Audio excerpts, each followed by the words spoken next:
Welcome to the Journal of Biophilic Design podcast. We're really excited to be joined by Scott Carroll, who began their career as landscape architect, working on bold urban renaissance projects alongside Will Alsop, including winning the International People's Playground competition to reimagine Blackpool's seafront. And more recently, they've led the design on the amazing public realm and roofscapes for Stratford waterfront at East Bank, Queen Elizabeth Olympic Park in London. And if you haven't had a chance to have a look at, I do recommend you toddle on down there and have a look. The project creates new outposts for Sadler's Wells, University of the Arts London, V&A, BBC. Honestly, it's absolutely amazing. And it's London's largest cultural investment since the Festival of Britain. He also has transformed and is transforming the streetscape near Great Ormond Street Hospital into a safer, healthier and more child-friendly space. We're going to be talking about both of those. But first of all, Scott, many thanks for joining us today. Thank you very much. It's a pleasure to be here. Lovely. Well, can you start by, I've kind of given a bit of a quick rundown there, but can you tell us a bit about yourself, what you do, please? That would be great. Of course. So I'm a landscape architect. I work for LDA Design. I'm a director there. So LDA Design is a purpose-driven practice. So we believe in creating great places and designing the world around us for the better. It's probably just worth saying that sometimes there's a bit of confusion or lack of appreciation about what a landscape architect does or what landscape architecture is. So for me, in its broadest sense, it's about designing anything with a sky at any scale. It's about the creative synergy of art and science. And it's about thinking of people as an inseparable part of nature. That's lovely. That's exactly what biophilic design is all about this people being an inseparable part of nature and creating these beautiful spaces and places for us to thrive in. I really love it. And I love your projects as well. And I love your passion. I love the company's ethics and everything. So, but I want to ask you actually, what got you into design? What was the kind of like pivot moment? What was your journey? So I suppose design offered me the opportunity to indulge myself, if you like, in the things I love and I'm interested in. So art, culture, nature, people. And also it gave me the opportunity to do something that felt worthwhile, it felt useful. It felt like something that could make a really positive difference. And then I suppose there's the joy of the creative process. And not only that, but the joy that comes from the act of creation and making something beautiful. So those are the really sort of seductive things that drew me into design. Oh, I like that. That's really nice. And the nature thing, where did that come from? Were you a sort of like an outdoor boy, or where's that come from? Yeah, I mean, I was lucky enough to have an upbringing that instilled in me and the importance and value and enjoyment of nature. So nature's always been there for me, really. And I mean, that's one of the reasons why I became a landscape architect, of course. So me, the sort of penny drop moment, if you like, was when I actually discovered biophilic design itself. Okay. And I was just fascinated by the way it broke nature into its constituent parts, if you like, and then it made connection between those parts, human biology and high performance design. So that was a real revelation, and it was really exciting. Amazing. But so talking about biophilic design, why is biophilic design important to you? And obviously it's the inherent nature connection, but why is it important? So I suppose there's two strands to this. Biophilic design, when I discovered it, offered a really powerful tool to help create rich sensory environments. And attached to that is this whole range of defined outcomes in terms of health, healing, and well-being. So that's a tool that's just incredibly valuable when you're addressing the challenges of urban environments of today and of course the future. So that's one strand. But I think in a more broader sense, biophilic design, when you place it at the heart of the built environment, it offers the opportunity to create these wonderful transformative environments. And in doing that, you are recognizing really that people are part of nature, they're part of the same system. And in doing that, you've got the opportunity to mend, to address and restore that kind of symbiotic connection between ourselves and the environments that we inhabit. So when you think of it like that, biophilic design actually is one, perhaps one of the most powerful motivations and tools to address some of the really massive challenges that we have in the world now. So social inclusion, nature recovery, and climate breakdown. So two strands that I think are really compelling. Why biophilic design is so important to us, to me personally, and also to LDA design. That's beautiful to hear. Really beautiful to hear. I think and I think you can see in the designs that you and LDA do. You weave biophilic design. You weave this inherent nature connection, this immediate nature connection, in these spaces and places that you create. I mean, we're going to talk about the Great Ormond Street project there. I mean, one of the reasons that I'm so passionate about biophilic design, and people who listen to this podcast will know that it was because I witnessed firsthand the difference, just a view of nature, which is a printed picture of nature I had on my mother's recovery. And I went off and researched it. And it's like what's driving me to create spaces that are better for people so they have a better healthcare outcome for the families, for the patients, for the staff as well. And that's what really excited me about the Great Ormond Street project you're doing. I mean, there might be people who already know what Great Ormond Street is. I mean, it's obviously a children's hospital, but maybe you could, and where it is, it's right in the wallop, isn't it? Right in the middle of the centre of London. There's roads outside. Can you maybe kind of sort of set the scene? I mean, it's quite a challenge for the audio listeners. What it's like at the moment, please. Of course, yeah, I'll try. So Great Ormond Street Hospital, in common with many or most of London's hospitals, faces massive challenges in the streets and spaces around the hospital. It's Great Ormond Street itself at the moment is a very vehicle-dominated environment. So as a result of that, it lacks high-quality space in terms of quantum and quality of space for people and nature. So as a result of that, there are various really significant issues. So one of those is air pollution. So the street at the moment suffers from air pollution in the form of nitrogen dioxide and PM 2.5 levels that are in excess of World Health Organization recommendations. So the implications of that, that those levels can cause respiratory illness and decrease in function in the lungs of children in particular. So this is a massive concern, obviously, for a hospital that's treating children with serious respiratory illness.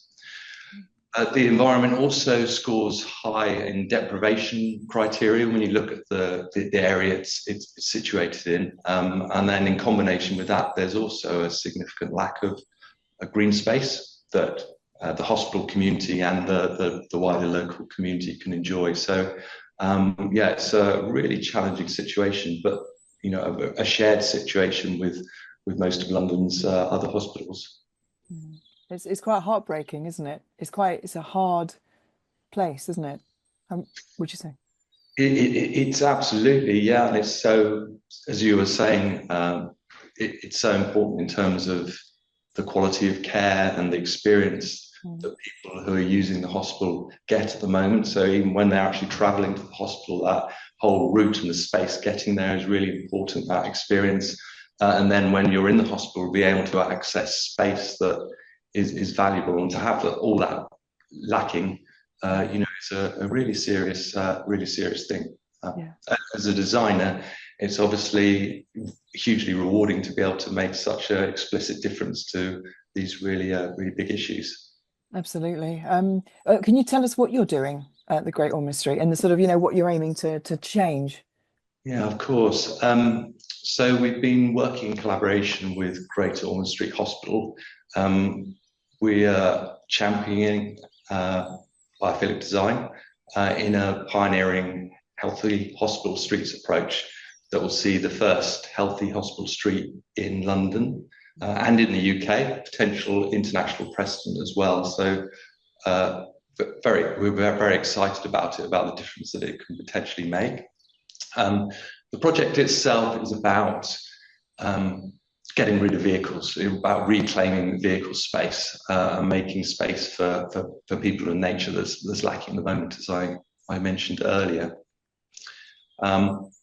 So it's it's really sort of fundamentally important to do that and create space for other stuff. So that other stuff is new program for the streets. So that is represented in the form of a whole variety of new social opportunities through the spaces around the hospital. It includes play on the way, gardens, includes educational opportunities, and all this is set in a beautiful green, new sort of green structure and biophilic setting for the streets and spaces. So so you have this, and we are applying biophilic design through patterns, through opportunities, if you like, design opportunities, and these are organised in 3 experiential layers across what we're doing. So the first layer is all about creating prospect and refuge, exploration, discovery. So it's the widest sort of possible layer, and it's about shaping space itself.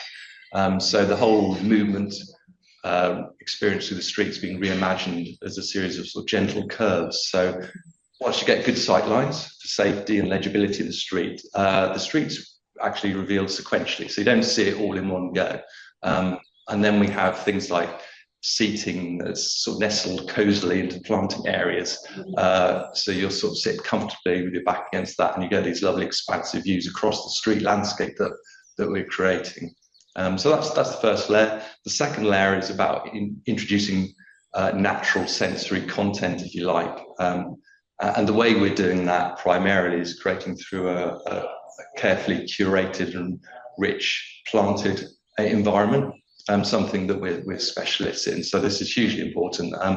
And this is the sort of biggest thing that creates a borrowed biophilic landscape that can be enjoyed from the neighbouring Great Ormond Street Hospital Children's Cancer Centre, which makes up a large part of the street frontage, or will do. It's a new building that's coming there. With obviously benefits for people using that building. So yeah, there's a lot going on, and the change will be transformational. Yeah, totally. You're bringing life. That's what you're doing, isn't it? You're bringing life into this dead area. Really? Absolutely, in all its different forms. Yeah, that's beautiful. When you say sensory, I was just going to just go back a little bit, but you talk about, the sort of sensory side of things. I mean, the sound is going to be different, isn't it? Like the auditory kind of experience. At the moment, you've got cars, beep, beep, beep, beep. You can, people who are listening, you can imagine what that can be like. And this is going to be like a haven, yeah? Absolutely, yeah. So it's reimagining the soundscape, something that as a design profession we often forget about what sound is about. And Great Ormond Street Hospital have been very proactive in this. So in actual acoustic experts who have recorded a baseline condition in terms of what the street sounds like now, and we're going to carry on recording that through the construction process and then the delivery of the final street itself, so you can measure the difference. I think that's really important to create an outcomes-based approach, if you like, so people can really see the difference that the design's made and what the outcomes are. So you'll reduce noise that is harmful, and not only that, but then you'll introduce noise that you're talking about, Ness, which is the lovely sort of sensory stuff. The sound of leaves rustling in the wind, or the sound of birds song, and those kind of things. So again, it'll be a transformational scheme. Thinking about all the senses. I love that. I love that. It's life, isn't it? And especially cancer, when there's this sort of the fear, the worry of, death, ultimately, isn't it? And being able to be surrounded by life and joy, really, isn't it? It just gives you that beautiful feeling. Yeah. Absolutely. That's what we love doing. Yeah, really nice. You must get a really great kick out of your projects. We do, yeah. It's satisfaction, and it's I suppose when you think about the impact we have and the people, that we reach. So this project in particular is such a fantastic opportunity to put biophilic benefits and outcomes right at the heart of people's experience. So be they people at the hospital, patients there, visiting families, of course the hospital staff themselves, and the wider community. You know, it's a shared space. So specifically, biophilic design here can help.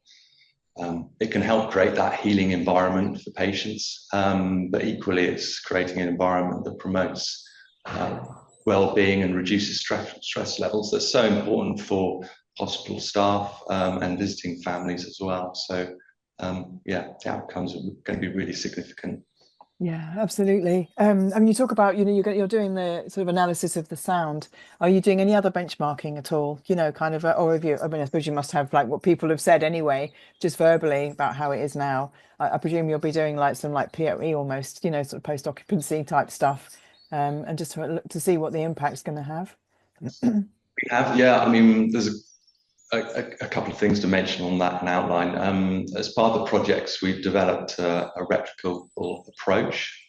So we've developed what's called a Healthy Hospital Streets Wheel that sets out the approach that we've taken to the project. And part of that involves measuring a lot of outcomes in this wheel. So it's an evolution of the Healthy Streets Wheel, which is a commonly known tool. So it's a specific version of that for hospital streets. So we can measure the baseline, and we have done for the street as it is at the moment, how it's performing in all these different aspects, and then we will measure it again afterwards. So that's really important for us. Air pollution is just to draw one sort of hard factor out of it is, there's information on air pollution now, so that's being recorded through the construction process and then out the other side. So another sort of hard outcome as well. So there's a range of things that are going on that are measuring what we're doing. So it kind of provides support and information that will help designers to sort of say, look, this makes a big difference and it's worth doing, and it translates into really important things that affect economics as well. So clearly, obviously, in the hospital environment, it's easy to think about, as I'm sure you're well aware, the amount of time people spend in a hospital and how good a healing environment that is. So when you reduce healing times, obviously people spend less time in hospitals, so they're more efficient and more economic, and the massive advantages that come from that. So we're just trying to contribute to this body of evidence and information that's been sort of built up over the years, really. Yeah, that's amazing. Especially when you're trying to get it over the line, isn't it? It's all right saying, "Oh, I want to put some plants here," but if you've got an evidence base or a system that you can showcase, it'd be really interesting. I'd love to see the healthy hospital wheel. Is that what you called it? Sorry, what was it again? Yes, the Healthy Hospital Streets Wheel, which again is something that we've developed with Great Ormond Street Hospital, which again is a unique approach. So this project is about doing a project, but it's also about developing an approach that other hospitals could use as well. That's fantastic. Yeah, really, that'd be amazing. I also wonder, you always got these, the car parks are right outside, the main, even at main hospital. If you're outside in the country, say, or you're on the edge of a town, you've got, they've built these areas, these hospitals that are standalone fixtures, as it were. But then you've got the cars going past the windows and stuff so be able to, replicate that, or the principles of that, even in a space like that, I think would be really interesting. Exactly. Yeah. I mean, I suppose just to add, it's about what we're hoping to do with this project also is to create a place that's welcoming, invitation, that's right at the heart of the local community. Part of that is about making sure it contributes to a neighbourhood that has really great connectivity. There's a sort of people-based connectivity as opposed to sort of vehicle-dominated. So obviously, all the complex logistics of hospitals in the neighbourhood need to work, so that needs to happen. And it's a difficult compromise to strike, but we know that high-quality connectivity is a really fundamental part of a great childhood. So this project is about contributing to that neighbourhood and that kind of quality that's really key. That's lovely. I know the Department of Education have got this sort of concept that they're trying to create these sort of, they're not biophilic hubs. They've got a different name, but it's like a nature hub. When they're building the schools, they're trying to put biophilic design into their schools, and their kind of idea is that you're not like wildlife corridors, but that there are hubs for the community to go to.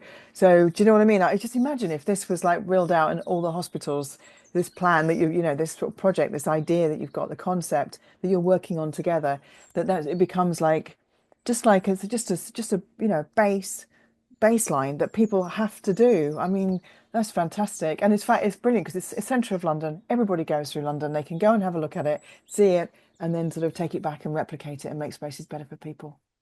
Absolutely, absolutely. That's really lovely. Sorry, go on, go ahead. No, no, I was over to you, Ness. Um, Question.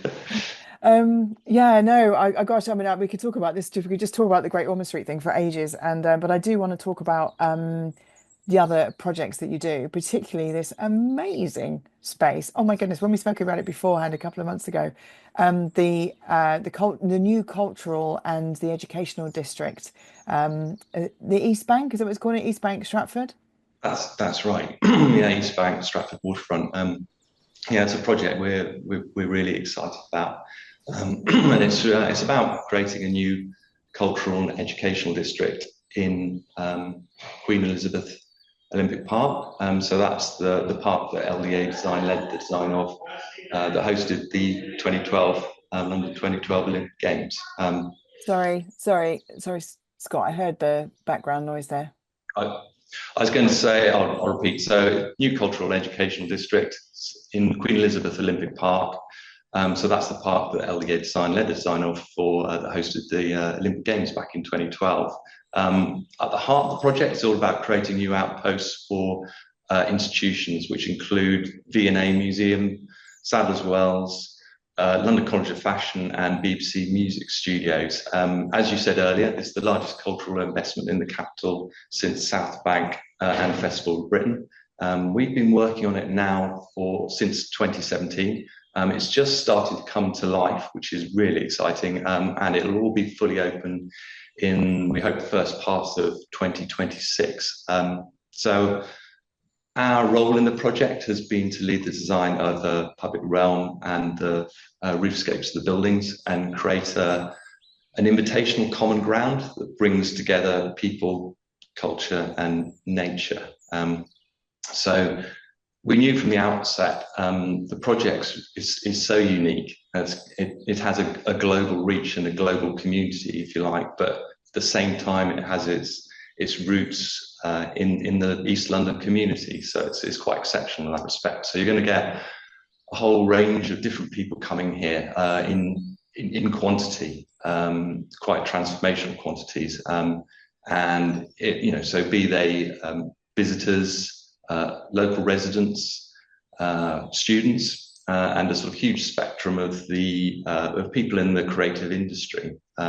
So all of these people will benefit hugely from the different benefits of and outcomes of biophilic design. So we knew from the outset we needed to weave biophilic design into the DNA of this project right from the start, and just seeing it come to life now and starting to see that blend of people, culture, and nature happening, is hugely exciting for us. So yeah, it's a project I'm really looking forward to seeing come to life properly. Amazing. Can you maybe describe a little bit about what you're doing there? I mean, I know that one of the spaces you got was terraces, and you said that one of the spaces you've already done is you're creating this like a performance space or something. People are naturally using it as kind of like seizing the opportunity. Yeah, so the site's quite complex in that we have a 6 meter level change along it, and we have a river on one side. We have land bridges. We have the London Stadium just across the way, so one flank of that deals with very large crowd flows, and of course it's part of Queen Elizabeth Olympic Park as well.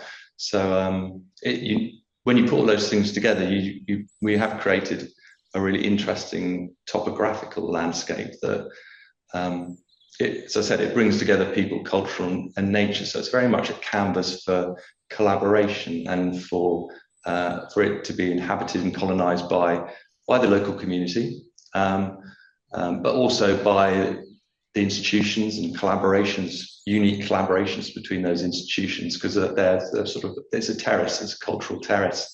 So it's never quite has this been done before. So there's all sorts of exciting opportunities there. And then we've introduced nature into all of this as well. So we've woven as much habitat into this. So it has a strong green structure, which is woven into the topography. So when, for instance, you see a performance happening there in this terrace space that overlooks the park, you really are blending together sort of the people, the social life of the space, and the nature. They're sat in the planted environment, and then the culture in terms of the input of the institutions there and what's actually going on. So there's nowhere actually quite like it I've ever seen, and that's happening. So it's a really unique blend and quite sort of fascinating to see. Yeah, I should imagine. And also, I mean, just people are people, aren't they? They'll gradually create the space and use the space and how they think it is.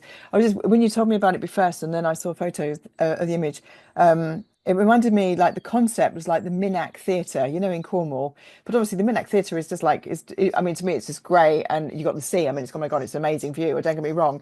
But the draw of the Minack Theatre is because you've got this amazing backdrop of nature and you are sort of like connected with the elements and the essence and things. And what you're doing there is, well, I thought you were doing there, and what it seems to me is that you're almost replicating that kind of that immersion in nature, but it's sort of more nurturing almost, isn't it? It's kind of you are actually sitting among it, and there's some of them going to be above you. Would you say it was a 6 meter kind of drop sort of thing? And yeah.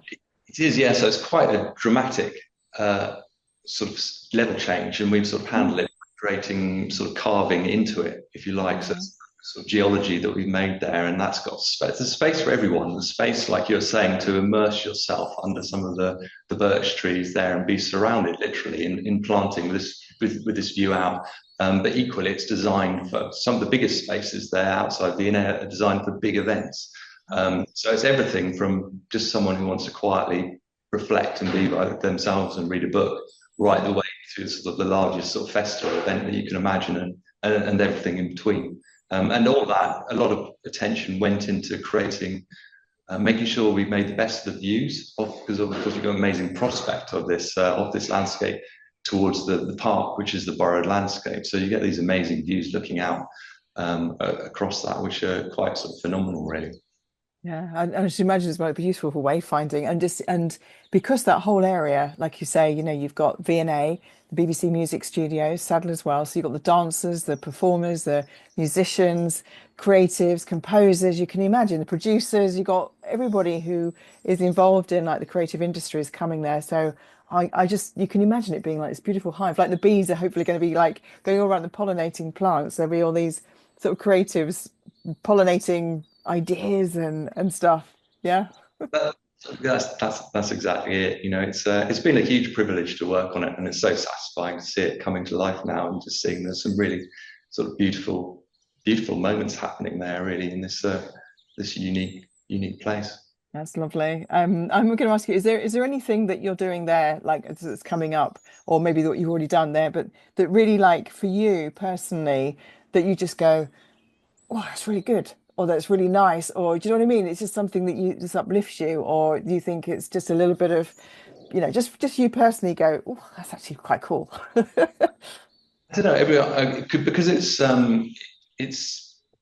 opening slowly, this project, which has been frustrating on one hand, because it would just be great to just open it and that's it. But it's given me the opportunity to spend more time at the place, because we haven't finished our work there. So every time I go there, there's something new that I see that I just find inspirational there. So be that, groups of school children just sat on the terraces, and working like an outdoor classroom, learning about the park and the environment and what's going on there, and active travel. Hearing that is just brilliant. So the younger generations are using these places in all different ways. And then, the first event that Sadler's Wells East put on with Academy Breaking Convention last summer, hip hop games on the terraces there, was just an amazing moment. It just brought together such a wide range of people, and everyone had such a great time. And it's just very beautiful with the whole landscape moving in the wind, which anyone who knows Stratford will know it's quite a breezy place, to say the least. But